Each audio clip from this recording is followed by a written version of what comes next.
Students, मैं Anju Gupta master boys higher secondary school Udhampur.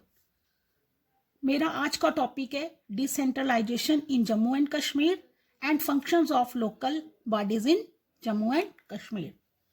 Dear students, जैसा कि हमने पहले लेक्चर में डिसेंट्रलाइजेशन का मीनिंग और डिसेंट्रलाइज कैसे पावर्स को किया गया है इन इंडिया उसके बारे में पढ़ा था। तो आज हम पावर्स को कैसे डिस्ट्रीब्यूट किया गया है from higher level to low level in Jammu and Kashmir. As we know, decentralisation means Panchayati Raj in India. Decentralisation का मतलब है पावर्स को हाई लेवल से लो लेवल तक डिस्ट्रीब्यूट करना। और ये पंचायती राज J&K में, जो कि आज की डेट में यूनियन टेरिटरी है, इसके लिए बहुत ही इसेंशियल था, क्योंकि जो हमारा जम्मू एंड कश्मीर है, it has highly plural nature owing to its diversity. इसमें विभिन्न विभिन्न जातियां और भिन्न भिन्न कल्चर के लोग रहते हैं, और यहाँ के जो रीजन हैं वो भी अलग अलग हैं। थोड़ी दूर अगर हम जाएंगे, थोड़ी दूर के बाद की बात करेंगे, तो आपको अलग अलग भाषाएं, अलग अलग रहन सहन और अलग अलग कल्चर के लोग मिलेंगे। Due to all the social complexities, इसमें इस स्टेट में जो डिसेंट्रलाइजेशन था वो बहुत जरूरी था। So the concept of decentralisation in J&K owes its own origin in Naya Kashmir manifesto adopted by National Conference in 1944। तो नेशनल कॉन्फ्रेंस ने 1944 में अपने मैनिफेस्टो में एक नया कंसेप्ट दिया डिसेंट्रलाइजेशन के लिए, जो कि आर्टिकल 17 में है। और इस आर्टिकल में क्या कहा गया? The political power shall be equally distributed among the regions of the state. State के जितने रीजन हैं उनमें पावर्स का इक्वली डिस्ट्रीब्यूट होना, and would be further decentralised, और दोबारा पावर को डिसेंट्रलाइज करना at low levels, low level पे, जैसे कि डिस्ट्रिक्ट्स में, ब्लॉक्स में और उसके बाद पंचायत में। The local self governance was incorporated in the state constitution that was promulgated in 1957 under Article 16. Under Article 16, 1957 में सेल्फ गवर्नेंस को इनकॉर्पोरेट करने के लिए स्टेट कॉन्स्टिट्यूशन में इसको प्रमोट किया गया। उसमें क्या लिखा हुआ है? The state should take steps to organise village panchayat. State ने विलेज पंचायत को ऑर्गेनाइज किया so that powers and authorities as many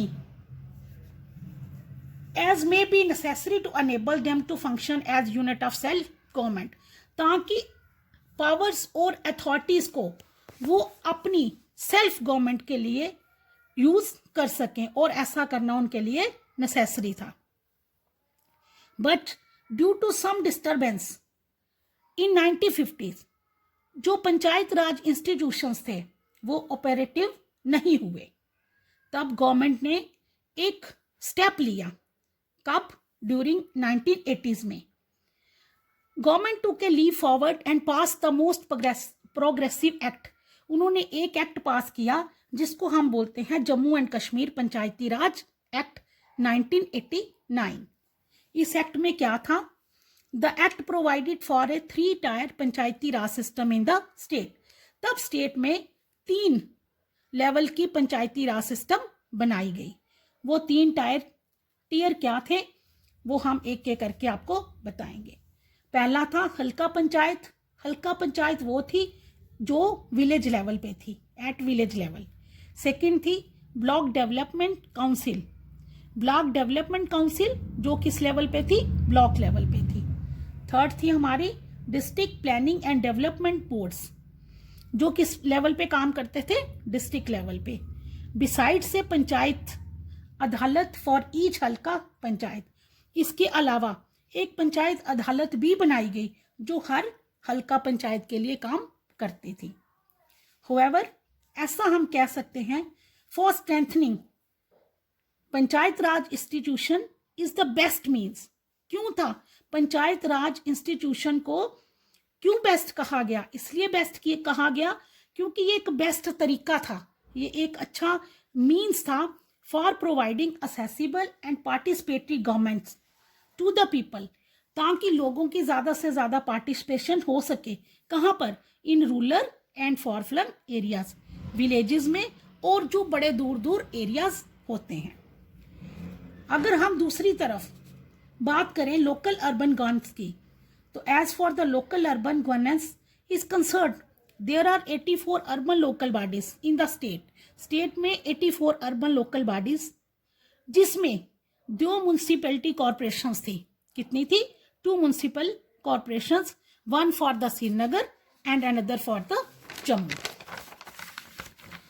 6 municipal councils, 6 municipal councils थे एंड 76 म्यूनसिपल कमेटीज, और कितनी? 76 म्यूनसिपल कमेटीज थी फॉर स्मॉलर टाउन्स, छोटे छोटे कस्बों के लिए। हमारा सेकेंड टॉपिक था functions of local urban bodies in J&K। Jammu Kashmir में जो लोकल अर्बन बॉडीज हैं उनके क्या फंक्शन हैं? As per the J&K municipal act 2000 में म्यूनसिपैलिटी में एक एक्ट पास किया गया, जिसमें उनकी ड्यूटीज और फंक्शंस जो उन्होंने परफॉर्म करने हैं उनको मेंशन किया गया। उनके फंक्शन क्या थे वो हम एक एक करके पढ़ेंगे।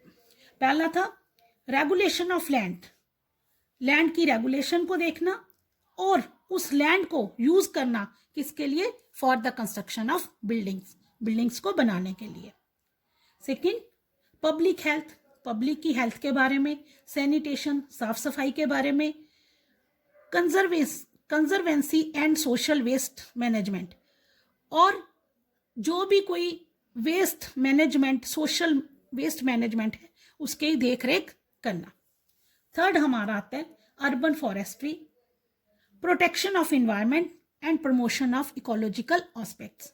इन्वायरमेंट को कैसे प्रोटेक्ट करना है और इकोलॉजिकल एस्पेक्ट को कैसे प्रमोट करना है, ये भी इनके फंक्शंस में ही इंक्लूड था। Fourth one is safeguarding interest of weaker sections of the society. जो समाज के कमजोर सेक्शंस हैं उनको कैसे सेफ गार्ड करना, उसके इंटरेस्ट के लिए भी इनको ही काम करना पड़ता है। स्लम इम्प्रूवमेंट एंड अपग्रेडेशन, जो झुग्गी झोंपड़ियां वाले लोग हैं उनको कैसे इम्प्रूव करना है और उनको कैसे अपग्रेड करना है। Provision of urban amenities and facilities such as parks, playgrounds and garden. Urban areas में जितने भी पार्क्स बनाने हैं, प्लेग्राउंड्स, गार्डन्स, ये भी इनके फंक्शन में ही आता है। Promotion of culture, educational and aesthetic aspects, culture, educational, ये वाले सारे एस्पेक्ट्स को भी how to promote, it is also the function of the local urban body. Eighth one is burials and burial grounds, कहाँ पे दबाना है, कहाँ पर दबाने वाली जगह बनानी है, कहाँ पर क्रीमेशन करना है और कहाँ पर क्रीमेशनल ग्राउंड्स होने चाहिए, ये सारे भी इनके कार्य में आते हैं। Ninth one is cattle ponds, जानवरों के लिए पॉन्ड्स बनाना, और prevention of cruelty to animals, animals के साथ कोई दुर्व्यवहार ना करे, हाउ टू प्रिवेंट, इसके बारे में भी उन्होंने ही सोचना है। अर्बन पॉवर्टी एलिवेशन, जो अर्बन की पॉवर्टी है उसको कैसे एलिवेट, ऊपर कैसे उठाना है उनको गरीबी रेखा से, ये भी सोचना उनके काम में ही आता है। Vital statistic including registration of births and deaths, किसी बच्चे का जन्म होता है तो उसके बर्थ की रिकॉर्ड करना, उसकी रजिस्ट्रेशन करना, अगर किसी की डेथ होती है तो उसकी रजिस्ट्रेशन भी करना, ये भी लोकल अर्बन बॉडीज के फंक्शंस में ही आता है। Planning for economic and social development, how to plan economic and social development. Regulation of slaughter houses and tanneries, slaughter houses, ये जो बुच्चड़ खाने, इनके बारे में इनको रेगुलेट करना, इनके बारे में सोचना कहाँ होने चाहिए, in the cities or outside the cities, it is also the function of urban local bodies.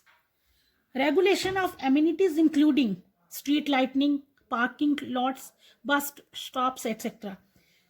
Street light कैसी होनी चाहिए, पार्किंग कहाँ पे होनी चाहिए, बस स्टॉप्स कहाँ पे होने चाहिए, ये सारे फंक्शन किसके किसके हैं, अर्बन बॉडीज़ के, लोकल अर्बन बॉडीज़ के फंक्शंस है सारे, कि उन्होंने ये देखना है कि स्ट्रीट्स में लाइट है या नहीं, पार्किंग लॉट्स हैं नहीं, कहाँ पर गाड़ियों को पार्क करना है और कहाँ पर बस स्टॉप्स वगैरह होने चाहिए। Implementation of food adulteration act, food adulteration act वगैरह को इम्प्लीमेंट करवाना भी इन्हीं के फंक्शन में आता है। तो आज के लिए इतना ही, नेक्स्ट में